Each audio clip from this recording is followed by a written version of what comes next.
Então, como a gente pode observar, essas ligas, elas são utilizadas para vários fins, né? Desde anel de aparelho, infraestrutura de prótese facial removível, copings para coroa metalocerâmica, núcleo metálico fundido, coroas totalmente metálicas. Então, elas ainda são muito utilizadas atualmente. Então, um breve histórico aqui, vou falar para vocês, para a gente se localizar no tempo, certo? Os materiais odontológicos, eles estão sempre evoluindo. Hoje em dia, a gente vê uma tendência maior para coroas totalmente cerâmicas, né? Os metais, as coroas metalocerâmicas já estão caindo um pouco em desuso, embora se use bastante ainda, certo? Então, em 1907, foi quando surgiu a técnica da cera perdida, que é a técnica que é utilizada para fazer a fundição desses metais, certo? Para transformar aquele dente encerado em metal. Em 1932, isso foi feito primeiramente com as ligas de ouro, certo? Em 1932, essas ligas de ouro, elas foram classificadas em tipo 1, 2, 3 e 4, que vai de macia, média, dura e extra dura. Já em 1933, surgiram as ligas de cobalto cromo e níquel cromo, que tem um custo bem mais reduzido do que o ouro, certo? E é mais resistente, essa principalmente a de cobalto cromo, que é utilizado nas infraestruturas de PPR. Em 1959 foi quando surgiram as próteses metalocerâmicas. Foi quando conseguiram fazer uma adesão da cerâmica no metal. Essas ligas, elas podem ser classificadas de 4 maneiras. Podem ser classificadas de acordo com o conteúdo de metais nobres, elas podem ser classificadas de acordo com as suas propriedades mecânicas, de acordo com os elementos principais que contém nessa liga, e de acordo com a aplicação odontológica. Mais na frente, eu vou falar para vocês, a aula vai ser baseada na aplicação odontológica dessas ligas. Mas para vocês terem noção dessa classificação, eu vou falar um pouquinho sobre cada uma.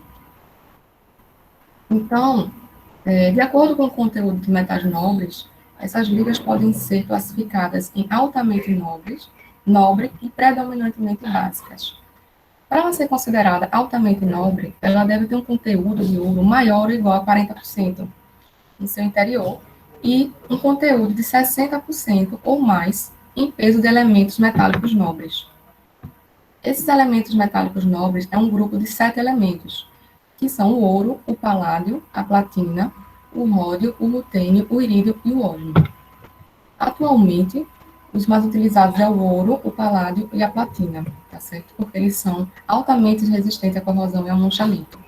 Por isso que eles são altamente nobres. Já os metais, os nobres, eles devem conter uma quantidade de 25% ou mais em peso desses elementos metálicos nobres. Tá? Então, para ele ser considerado nobre, né, ele tem que ter pelo menos 25% desses metais. E os básicos, eles contêm menos de 25% desses metais nobres. A outra classificação é em relação às propriedades mecânicas. Inicialmente, a ISO classificou as ligas à base de ouro, certo? Fez uma classificação em 2002 e classificou essas ligas em tipo 1, 2, 3 e 4, que a tipo 1 é macia, a tipo 2 é a média, a 3 é a dura e a extra dura. Né? A macia é mais indicada para inglês, a média mais para inglês e onlês, a dura para onlês, áreas que têm mais contato, né, mais pressão, infraestruturas fundidas com pequenas espessuras, pontos, coroas totais de celas, e as extraduras para cela, barra, grampos, coroas, são realmente para estruturas que recebem uma carga maior. Em 2006, a ISO fez uma nova classificação que incluía outros metais sem ser o ouro.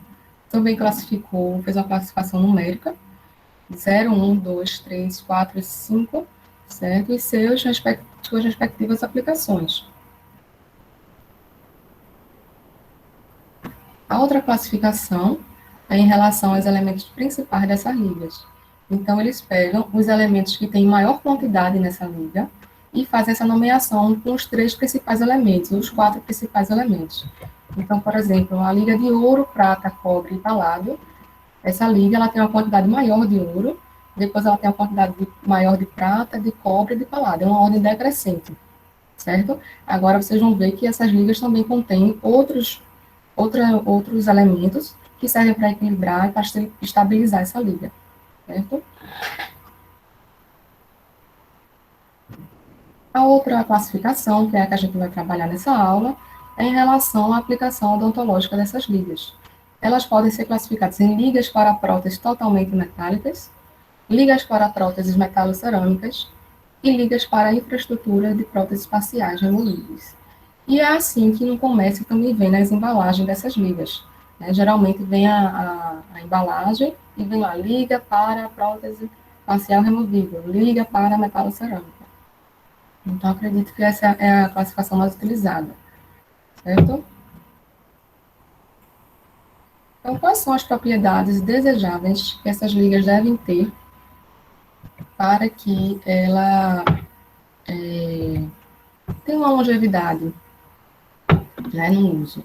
Então, ela deve ter biocompatibilidade, ou seja, ela não deve causar alergia nos tecidos orais, certo? Não deve ter substâncias tóxicas. Ela deve ser resistente à corrosão e ao manchamento. Ela tem que ter propriedades térmicas suficientes para aguentar o processo de fundição sem deformar, né, a deformação por tripe, que chama. Ela precisa ter requisitos mecânicos, né, ela precisa ser resistente. E ela precisa ter um bom escoamento, um bom molhamento para a fabricação de próteses fundidas e estruturas metálicas. Ou seja, ela deve penetrar bem nos detalhes lá do molde, né, nos mínimos detalhes, e também um molhamento, não causar bolhas, né, ela escoar bem sem ter bolhas. E também ela deve formar uma camada fina e aderente de óxido para que promova a adesão com a porcelana, né, porque a liga metálica ela se une à porcelana através dessa camada de óxidos. E também a questão de considerações econômicas, o custo-benefício que você vai ter no seu trabalho. Outras propriedades mecânicos funcionais que são importantes que essas ligas tenham é que elas precisam ter essas propriedades para assegurar que a prótese venha a desempenhar as funções para as quais foi planejada de maneira efetiva, segura e com duração razoável. Então, quais são essas propriedades mecânicas funcionais? Então, módulo de elasticidade, ou seja, é basicamente a rigidez dessa liga, né? Ela tem que ser rígida o suficiente para resistir à flexão. Limite de escoamento. Ela tem que suportar as tensões mecânicas sem sofrer uma deformação permanente, certo? Ela tem que ter ductilidade, ou seja, ela tem que ter uma certa maleabilidade para que a gente possa fazer um ajuste na prótese sem que ela venha a fraturar. Ela tem que ter uma dureza suficiente para resistir ao riscamento e à abrasão, e ela tem que ser resistente à fadiga, ou seja, as próteses faciais removíveis que precisam ser removidas e colocadas, né, várias vezes ao dia. Então, elas têm que suportar esses ciclos repetidos de aplicação e alívio de cargas. Então, eu vou começar a falar para vocês agora das ligas para as próteses totalmente metálicas, né, dentro daquela aplicação ali, daquela classificação das aplicações das ligas. Então, para próteses totalmente metálicas. Então, também são utilizadas as ligas altamente nobres e predominantemente básicas para fazer essas próteses. Embora atualmente a prata é reativa na cavidade oral e não é considerado mais um metal nobre. Tá? Então, a gente não usa mais a prata como o elemento principal, o elemento em maior quantidade nessas próteses. Né? A prata vai estar presente, mas em uma menor quantidade, cumprindo outras funções. Então, falando das ligas nobres e altamente nobres, primeiramente, certo? Elas são formadas por ouro, por prata, por paládio, por cobre, tem a platina, tem o índio, tem o irídio, tem o rutênio, tem o zinco. Então, esses elementos, eles formam essas ligas nobres e altamente nobres. Então, eu coloquei aqui para vocês terem uma ideia, da função que os outros elementos podem ter dentro dessa liga. Além do elemento principal, que é o ouro, que é o que vai garantir a resistência à corrosão e ao manchamento e é biocompatível, vai ter o paládio, que ele também vai dar resistência ao manchamento e à corrosão. O zinco e o cobre, eles vão consumir o oxigênio durante a fundição.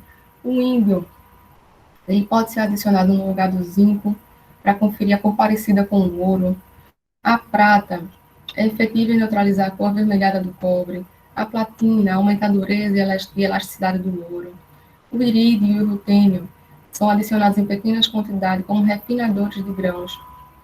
Então, para vocês verem que além dos elementos principais, né, existem muitos outros por trás que vão equilibrar essa liga e dar estabilidade.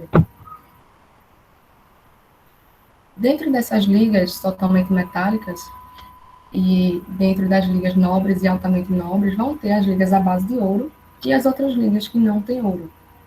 Então, como eu já falei, as ligas à base de ouro, elas são classificadas em 4 tipos. A tipo 1 é a macia, ela é mais indicada para áreas que não têm grandes esforços mastigatórios, como inlays. Tá? O tipo 2, para inlays também. O tipo 3, elas são utilizadas para coroas fundidas e onlays, ou seja, são áreas que têm uma maior concentração de tensão, são mais rígidas. E a tipo 4 são utilizadas em grandes concentrações de tensão, para próteses faciais fixas e removíveis. Como eu falei para vocês, hoje em dia, a prótese facial fixa removível, ela não é mais utilizada, né, o ouro para fazer essa PPR. Nessa imagem aqui a gente vê que nos grampos ainda, que eles são mais maleáveis para fazer ajustes, mas o conector está com a liga básica, né? E aí uma curiosidade para vocês, o que podem ser feito com essas ligas de ouro, né, que o pessoal fez aí pelo mundo. Essa imagem do lado esquerdo tem essa dentadura aí, que foi de um homem, e ele penhorou essa dentadura e conseguiu arrecadar aí 15 mil dólares. E pela foto do lado direito, fizeram tipo essa faceta com brilhantes, mas foi por uma boa causa, né? O doutor Nads surgiu para ajudar e levantar dinheiro para um centro que cuida de crianças autistas em Dubai. Então ele arrecadou aí 152.700 mil dólares nessa prótesezinha de ouro. E tem aquelas outras ligas que eu falei que não tem ouro, tá? Mas são consideradas nobres e altamente nobres. Essas ligas, ela tem um maior conteúdo de prata, elas são brancas, tá? E elas apresentam um grande potencial de manchamento e corrosão, como eu falei para vocês, por causa desse grande conteúdo de prata. Só que, adicionando o paládio, numa quantidade maior de 25%, essa liga, ele vai garantir a nobreza dessa liga e ele vai fazer com que a liga tenha resistência ao manchamento e à corrosão. Então, é importante esse controle no paládio. E não vai ter um manchamento e uma corrosão significativa. As ligas básicas, para as próteses totalmente metálicas, elas são a base de níquel cromo e cobalto cromo, né? São 2 grupos dessas ligas, certo? Necessitam do cromo para a resistência à corrosão. Então, tanto a de níquel cromo e a cobalto cromo, né, elas precisam desse cromo. As de níquel cromo são mais indicadas para coroas e próteses faciais fixas, e a de cobalto cromo para próteses faciais removíveis, porque ela tem uma resistência maior do que a de níquel cromo. Outros elementos, nós temos o manganês, o silício, o carbono, o nitrogênio. O berílio, ele é adicionado para formar a camada de óxidos estáveis, ou seja, é bom o berílio para as próteses metalocerâmicas. O metal que vai ser usado para fazer a metalocerâmica. Então, temos os elementos principais, o níquel cromo, o cobalto, o molibdênio, nessas ligas. E as outras vai ter aquela função de equilibrar e estabilizar essa liga, certo? Então, o manganês melhora a fusibilidade, o alumínio, como composto com níquel, que aumenta tanto a resistência como o limite de escoamento. O silício melhora a fusibilidade, o carbono aumenta a dureza e o limite de escoamento. Então, todas as outras ligas adicionais vão ter uma função. Essas próteses totalmente metálicas também podem ser feitas de titânio e ligas de titânio. Esse uso foi intensificado a partir de 1977 e é considerado o metal mais biocompatível utilizado para restaurações protéticas.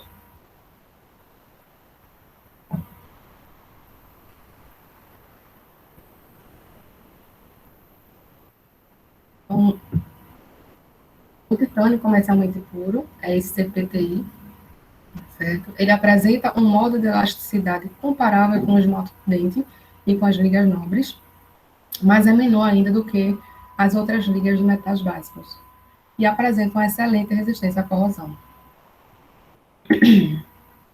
As ligas de titânio são essas aí, titânio, alumínio e vanádio, titânio, alumínio e nióbio. Elas apresentam uma maior resistência do que o titânio puro. As propriedades mecânicas das duas ligas são similares e a resistência à corrosão são semelhantes, tanto do titânio puro como das ligas de titânio. Eles são bastante utilizados para fazer os implantes. Então, os outros alumínios, né, os outros elementos que contêm o alumínio, ele vai reduzir o peso do implante e melhorar a sua durabilidade. O vanádio reduz a condutividade térmica do implante e aumenta a sua dureza, certo? Só que o vanádio, ele é altamente tóxico e foi substituído pelo nióbio, com a mesma função, certo? Agora eu vou falar para vocês das ligas metalocerâmicas. Das ligas para próteses metalocerâmicas. Vocês têm alguma dúvida em relação às ligas para próteses metálicas? Eu não estou vendo o chat, tá, gente? Eu vou lá que vocês falem. Oi? Não, professora, pode seguir. Tá bom, tudo bem. Então, essas ligas para as próteses metalocerâmicas, elas também podem ser utilizadas ligas altamente nobres e predominantemente básicas. Certo? Essas ligas precisam de alguns requisitos para a aplicação metalocerâmica, né? Afinal de contas, elas vão receber uma cerâmica ali em cima. Então, elas precisam ter adesão da porcelana ao metal, certo? Um momentinho, gente, deixa eu ver uma aguinha.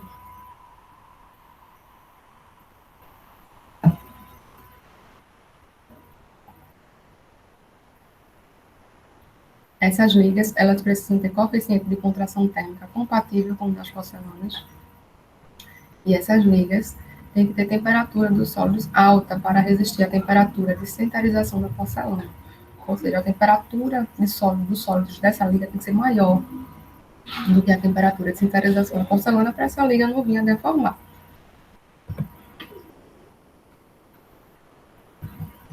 Então, como eu falei, essa liga precisa ter uma compatibilidade térmica com a cerâmica.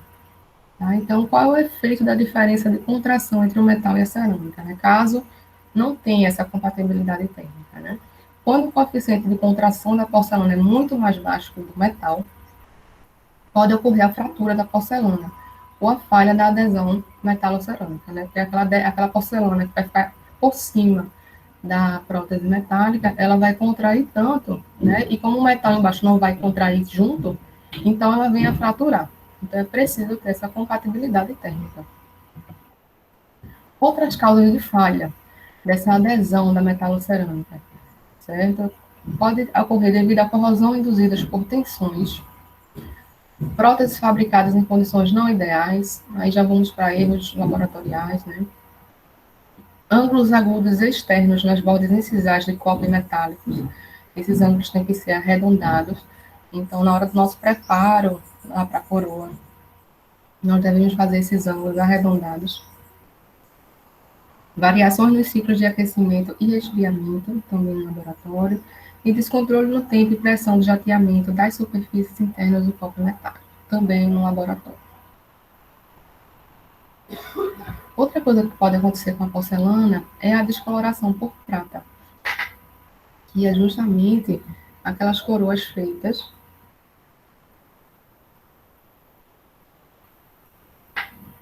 os copos das coroas feitas com ligas que contêm prata. Isso é chamado de esverdeamento, que podem variar dessas cores aí, verde, amarelo esverdeado, amarelo alaranjado, alaranjado, marrom, na área cervical aí do dente. E nessa imagem aqui do lado esquerdo, esse esquema, esse cinza mais escuro,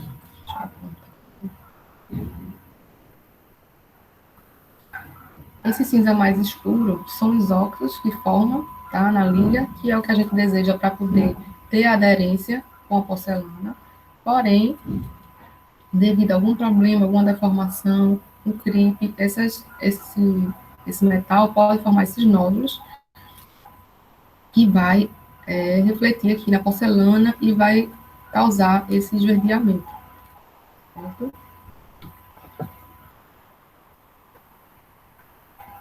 Então, falando das ligas nobres e as altamente nobres para as próteses metalocerâmicas. São ligas à base de ouro e de paládio. Tá? Como a gente viu, os elementos principais dessas ligas são o ouro, a platina, o paládio, a prata, o cobre e o galho. Como eu falei a vocês, existem outros elementos para estabilizar, para dar equilíbrio a essas ligas, certo? Como o estânio, o ferro, o índio, o mitênio, tá? Existem outros elementos. As ligas predominantemente básicas para próteses metalocerâmicas também são de titânio, níquel cromo e cobalto cromo. Os elementos principais é o níquel, cromo, cobalto e molibdênio. E existem os outros elementos para dar equilíbrio e estabilidade a essa liga. O alumínio, entra aqui, o ferro, o silício, selênio, berílio, tá? Uma série de outros elementos. Essas ligas de metais básicos, elas possuem uma maior dureza e um maior módulo de elasticidade comparada com as ligas altamente nobres, ou seja, elas têm uma rigidez maior. E com isso, a gente consegue fazer um popping mais fino, de 0,1 a 0,2 milímetros, sem um risco de deformação. As propriedades mecânicas dessa liga, por ela ser muito dura, né, ela vai ter um ajuste oclusal mais complicado, mais dificultado, e também nesse ajuste oclusal na superfície do dente pode causar uma aspereza superficial e pode desgastar o dente antagonista. Né? Então, essa dureza aí pode causar isso, tá certo? 3 informações importantes que a gente deve ter do técnico, do laboratório, quando a gente for fazer uma metalocerâmica, tá, com os metais básicos, é a gente saber, o nome comercial dessa liga, o tipo de liga e porcelana com os quais o laboratório trabalha. Tá? 2, saber o número de anos de experiência do laboratório com os sistemas e materiais e principais problemas encontrados. E 3, o laboratório deve fornecer evidência de pelo menos 3 anos de sucesso comprovado do sistema usado.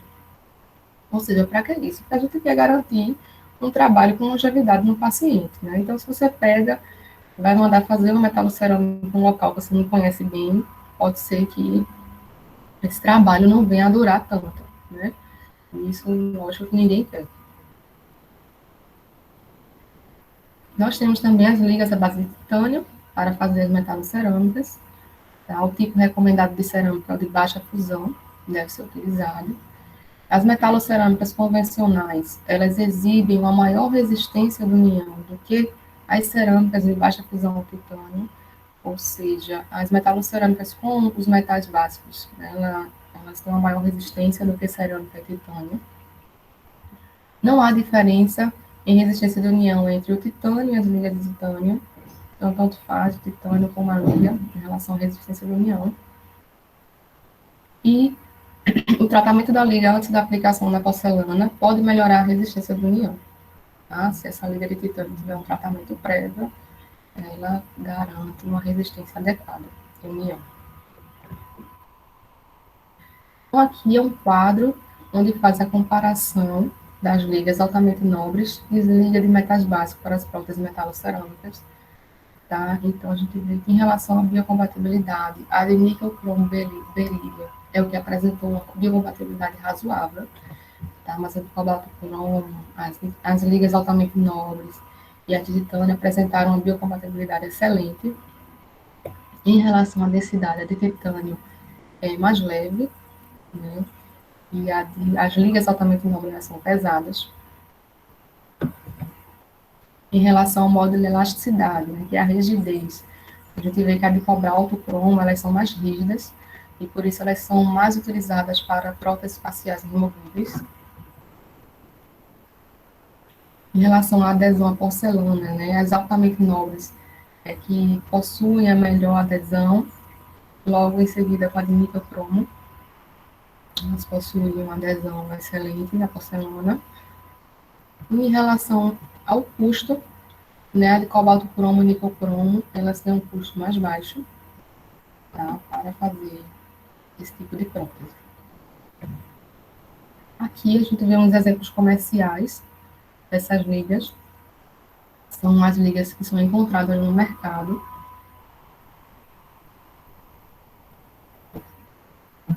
Existem várias marcas, vários tipos. Cada uma dessas, uma especificação diferenciada, né? Uma vem com titânio, outra com berílio, e aí o protético vai ver qual fim que ele quer essa liga, né? E vai escolher uma adequada. Ligas para prótese metalocerâmica podem ser usadas para todos os tipos de próteses metálicas, mas o contrário não é verdadeiro. Ou seja, nem todas as ligas metalocerâmicas, nem todas as ligas metálicas podem ser utilizadas para metalocerâmicas. Alguma dúvida sobre as metalocerâmicas, pessoal? Não, professora. Pode seguir. Agora eu vou falar para vocês das ligas para as próteses faciais removíveis.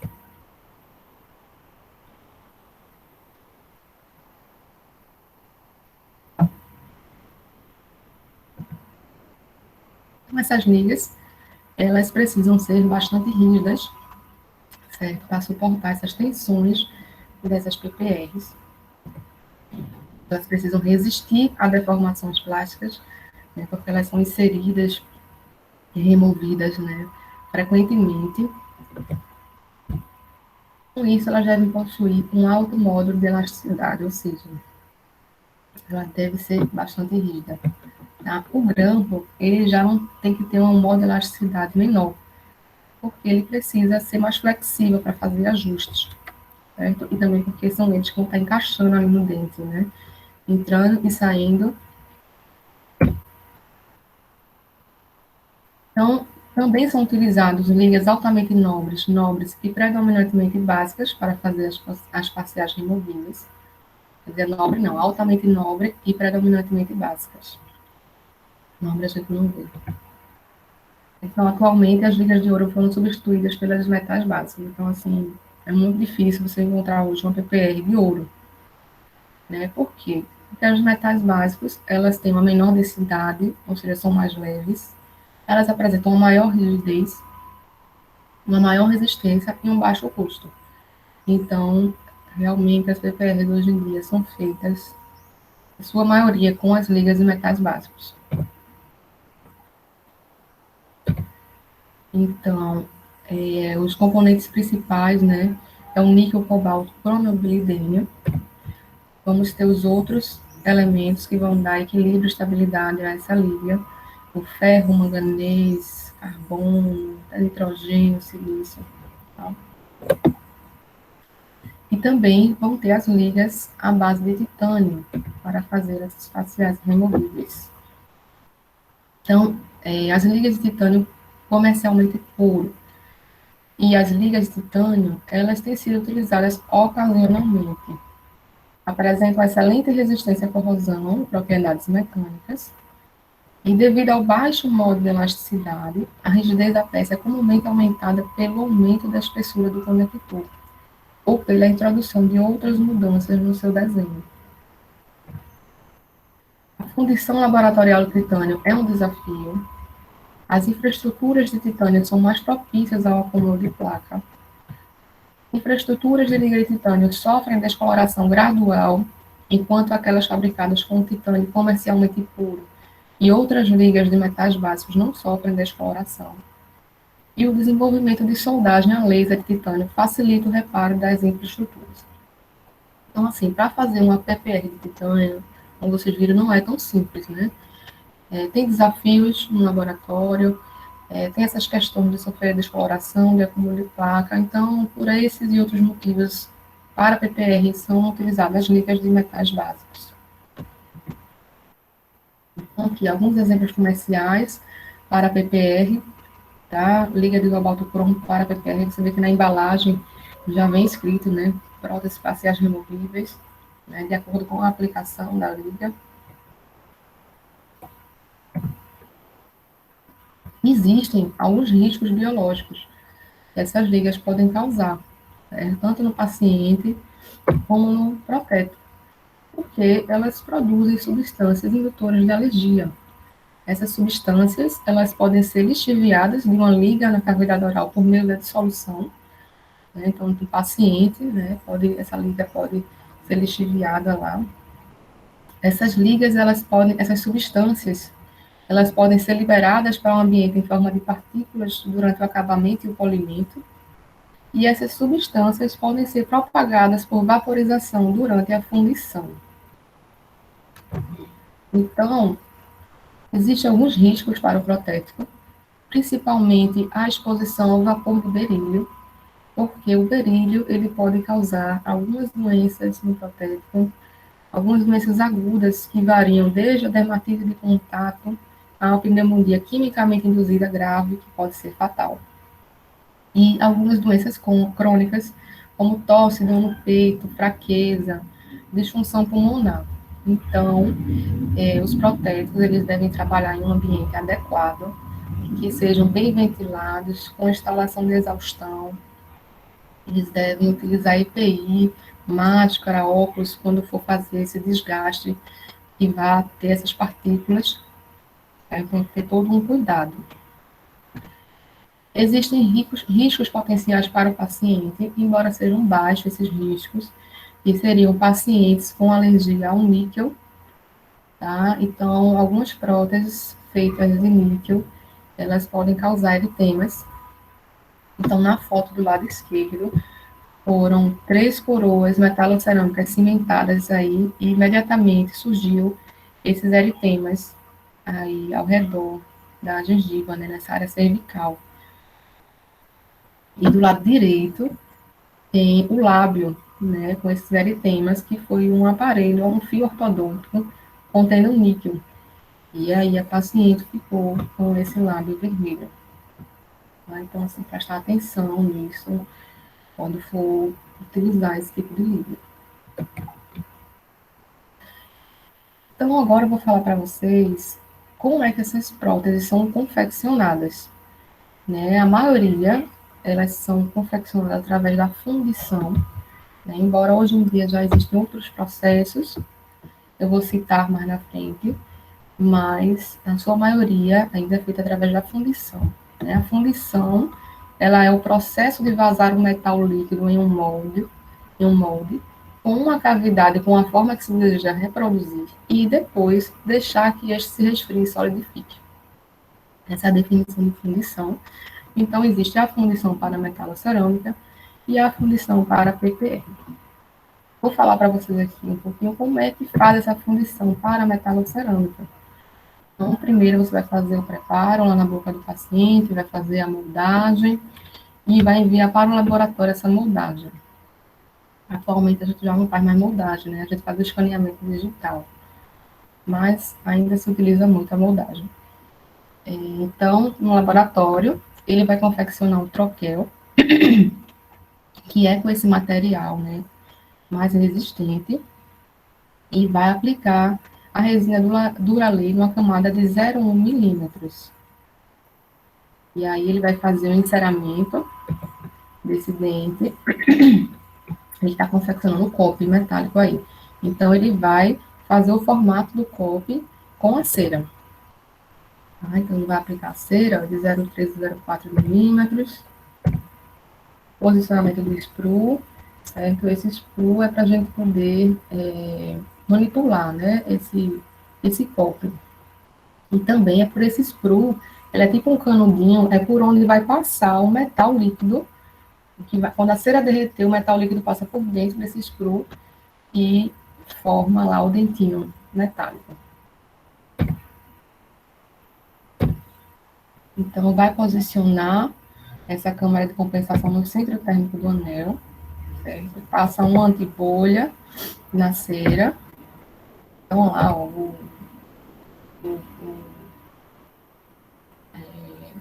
o copo lá encerado, posicionado dentro do anel, certo? E aí, vai incluir o revestimento dentro desse anel. Vai levar o anel para o forno de fundição pré-aquecido até atingir a temperatura necessária para que essa cera seja derretida. E aí, vai para a fundição propriamente dita, que é tipo uma centrífuga, certo? Que um lado vai o cadinho, né, que é uma cera lá que foi derretida, vai ficar o espaço dentro, né? Se vocês conseguem entender. A gente colocou lá o enceramento, né? O copozinho feito de cera dentro do anel e encheu com revestimento.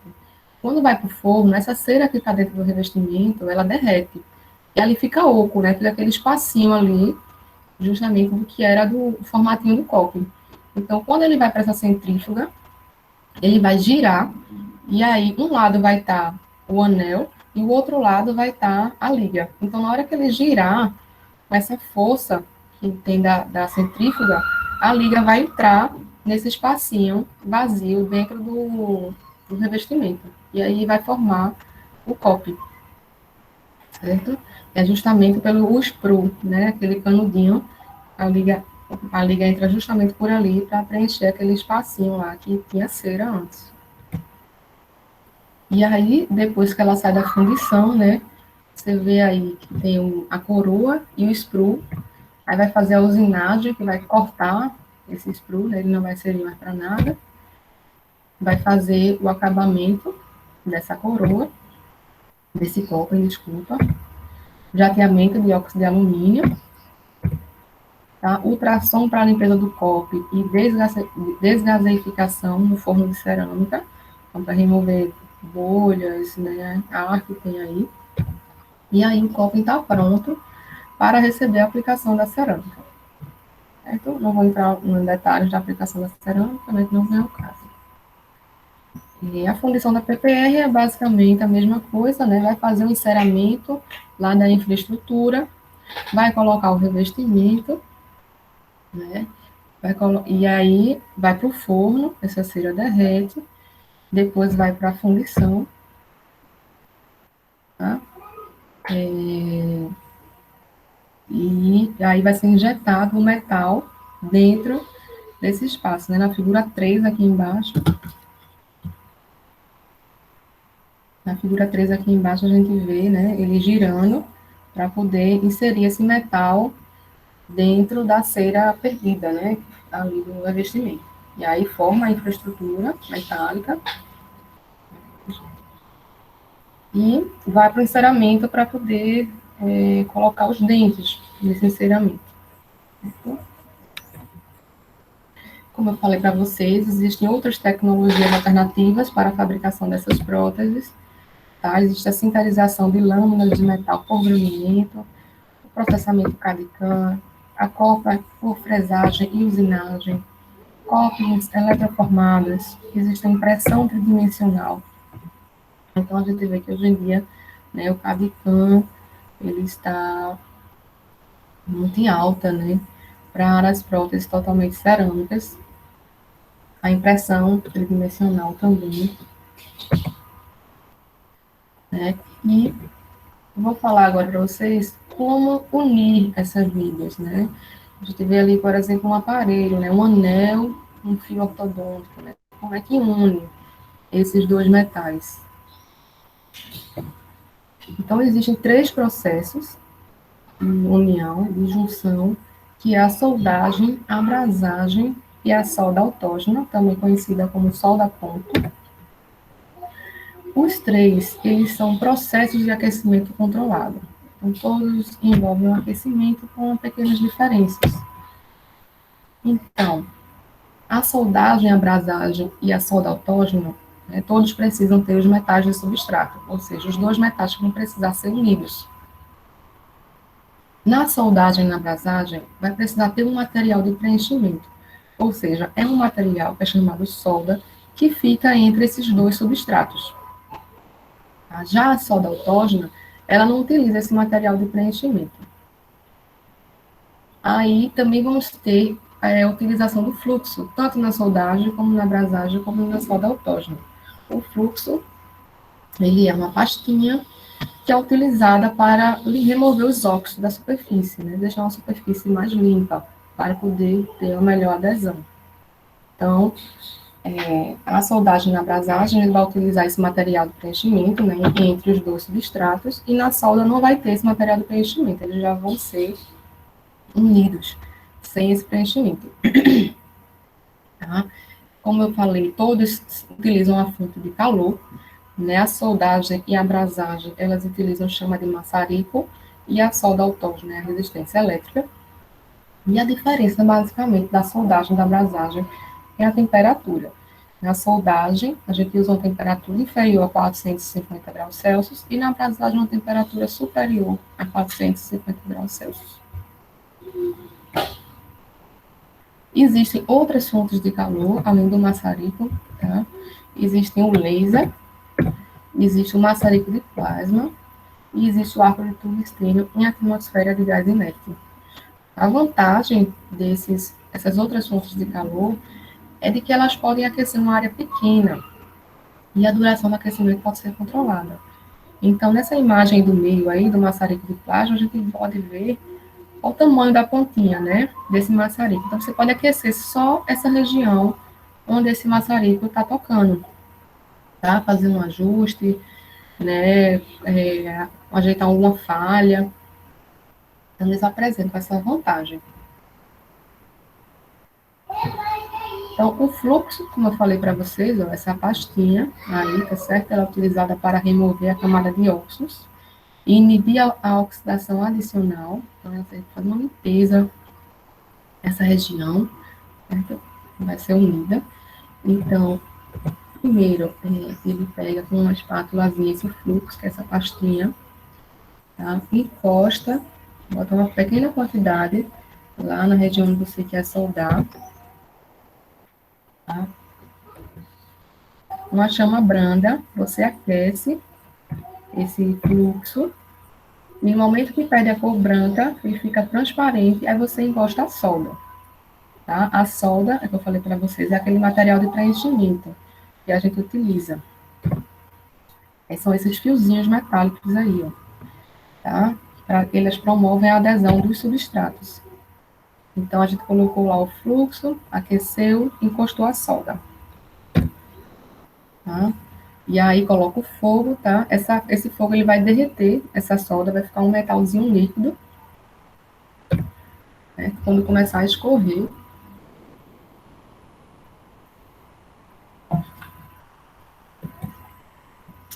Aí você encosta o fio, né? Nessa imagem a gente vê, tem um anelzinho e tem um fio ortodôntico. Então ele quer unir esse fio a esse anelzinho. Então na hora que ele colocou a solda ficou líquida, ele encostou o fio ortodôntico no anel, certo? E fez essa união dos dois. Então, na imagem 6, a gente vê os dois fios envolvidos pela solda, tá? Ele uniu, e depois você faz o acabamento do polimento, certo? E aí, ó, tá unido o fiozinho ortodôntico com esse anel.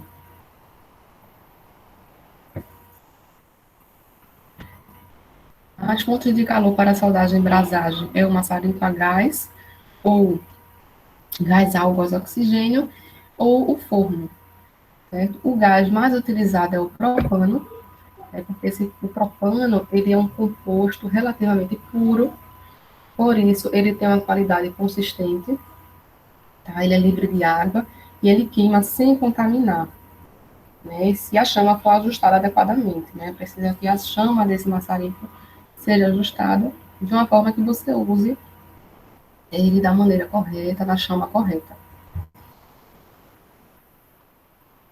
Existem algumas considerações técnicas para a solda, né? A solda é aquele material de preenchimento.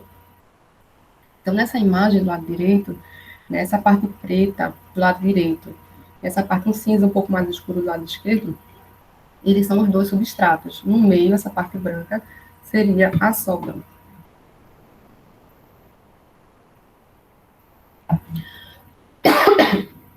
Desculpa, gente.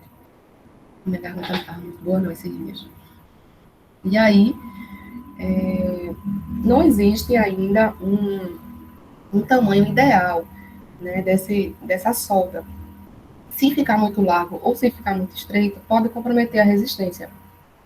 Então, tem que ter um meio termo ainda, mas não foi estabelecido em números. Tá? A chama precisa ser a chama da zona redutora, que é essa parte desse laranja um pouquinho mais escuro. Tem que ser utilizada a ponta dessa zona redutora. Tá? Se for utilizada essa zona oxidante, ela vai oxidar o metal. E se for utilizada essa zona de combustão parcial, essa mais amarelinha, ela pode introduzir carbono nesse substrato. Tá? Então, a zona redutora é que é a chama ideal, certo? E essa chama, ela deve ser aplicada intermitente, sem parar, tá certo? Até atingir o objetivo. Então, ela tem que ter o tempo e a temperatura para promover o escoamento do material do preenchimento. Aí, então, você fica lá com a chama até que esse material derreta, vamos dizer assim, certo? E existe a soldagem a laser do titânio, certo? O titânio tem algumas considerações. O titânio, ele é altamente reativo e forma óxidos prontamente quando expostos ao ar. Né? A qualidade da solda do titânio não é muito confiável, com a chama do maçarico ou com o forno convencional.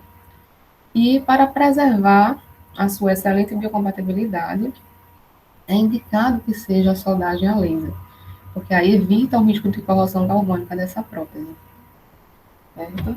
Então, aqui tem uma imagem ilustrando a soldagem a laser e o aspecto das barras, né, após a soldagem. E, por fim, né, a gente pode analisar a qualidade dessa solda através de radiografias. Então, nessa imagem B, a gente vê que esse conector distal tem essas áreas radiolúcidas, né, esses pontinhos aí na vestibular e na lingual, que significam falhas, certo? Pode ser uma porosidade, inclusão do fluxo. E a gente já vê que na região mesial dessa ponte, a gente não vê essas áreas radiolúcidas. Né? Então, o lado direito, né, ficou ok, e o lado esquerdo apresentou essas falhas. Então, a radiografia é utilizada para checar a qualidade dessa sonda. Certo, gente? A referência dessa aula foi o livro Philips, tá? É o livro que vocês devem estudar para a avaliação de vocês. Tá? Obrigada. Vocês têm alguma dúvida?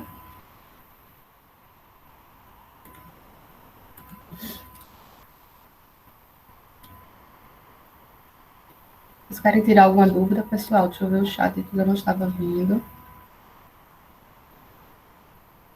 Professora, a senhora pode parar a gravação, viu? Certo.